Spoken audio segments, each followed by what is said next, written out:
દાહોદ ફતેપુરાના કરોડિયા ગામે એમજીવીસીએલ દ્વારા પાણીની પાઇપલાઇનમાં ખાડો કરી વીજ પોલ ઊભો કરી દેતા પાણીની લાઇનમાં એક મોટો ભંગાણ સર્જાયો હતો।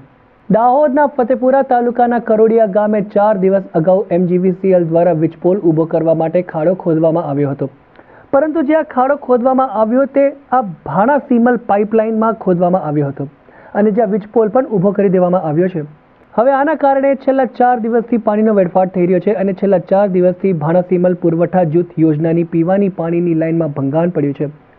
આના કારણે જાહેર રસ્તા ઉપર પીવાના પાણી દોડાતા આનાથી અમૂલ્ય પાણીનો વેડફાટ થઈ રહ્યો છે, પરંતુ તંત્ર દ્વારા આ પાણીની લાઇનના ભંગાણનું સમારકામ કરવા માટે કોઈ પણ કામગીરી કરવામાં નથી આવી। ઉપરાંત આ પાણી જાહેર રોડ નજીક આવેલી ખેતરમાં વેડફાટ થઈ રહ્યો છે, ત્યારે આ પાણીની લાઇન લીકેજથી પૂરતા પ્રેશરથી પાણી આવતા ન હોવાની સમસ્યાથી સ્થાનિકો ત્રાહિમામ પોકારી ઉઠ્યા છે અને આ અંગે અનેક જગ્યાએ રજૂઆત કરવામાં આવી છે, છતાં પણ પાઇપલાઇનનું સમારકામ નથી કરવામાં આવ્યું। पानी पुरवठो हमारे पाइपलाइन तोड़ी रखी है साहब।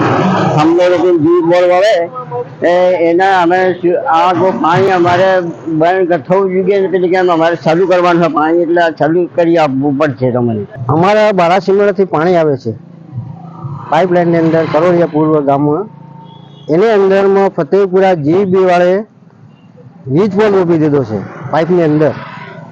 એનાથી અમારું પાણી પાઇપલાઇન તૂટી ગઈ અને પાણી 4 દિવસથી બંધ છે, એનો કોઈ નિરાકરણ લાવતું નથી। એને અમે કાયદેસર કાર્યવાહી થઈ ગઈ અને અમારું પાણી ચાલુ થવું જોઈએ, આ લાઈન સુધારો થવો જોઈએ, એટલી માંગ છે અમારી।